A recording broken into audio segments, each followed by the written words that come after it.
ไปกี่ปีแล้วนะแต่ใจฉันยังอยู่ที่เดิมโลกของเธอมีคนใหม่แต่โลกของฉันยังมีแค่เธอ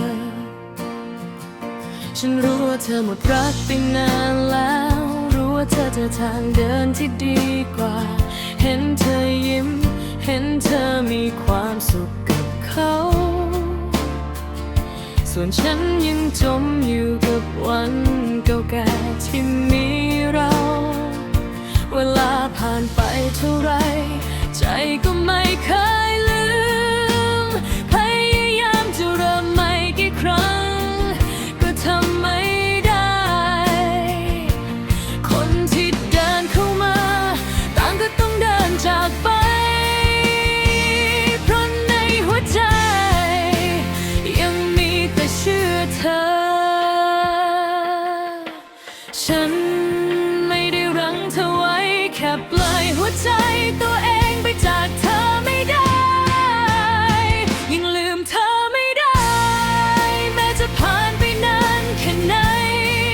ทั้งที่รู้ว่าเธอหมดรัก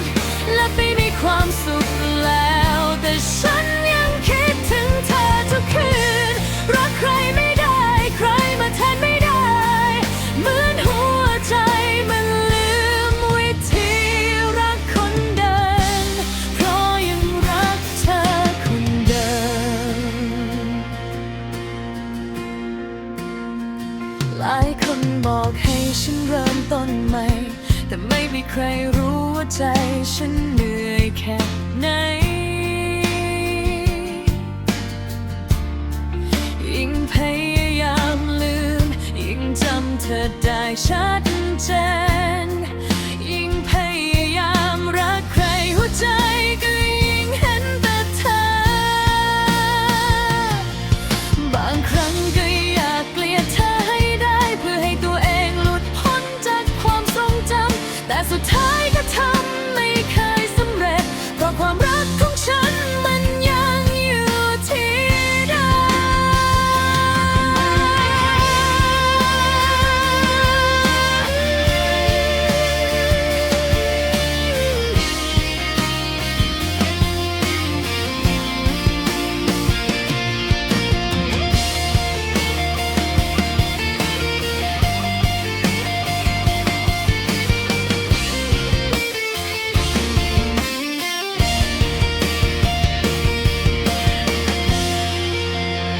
ยังลืมเธอไม่ได้แม้จะผ่านไปนานแค่ไหนทั้งที่รู้ว่าเธอหมดรักและไม่มีความสุขแล้วแต่ฉันยังคิดถึงเธอทุกคืนรักใครไม่ได้ใครมาแทนไม่ได้เหมือนหัวใจมันลืมวิธีรักคนเดิมเพราะยังรักเธอคนเดิม ถ้าวันหนึ่งเธอผ่านมาได้ยินเพลงนี้อยากให้รู้ว่ามีคนหนึ่งยังจำวันที่เคยรักเธอได้ทุกอย่างแม้เธอจะลืมไปหมดแล้วก็ตามฉันอาจจะรักใครไม่เป็นอีกแล้วถ้าคนนั้นไม่ใช่เธอและหัวใจดวงนี้คงคิดถึงเธอ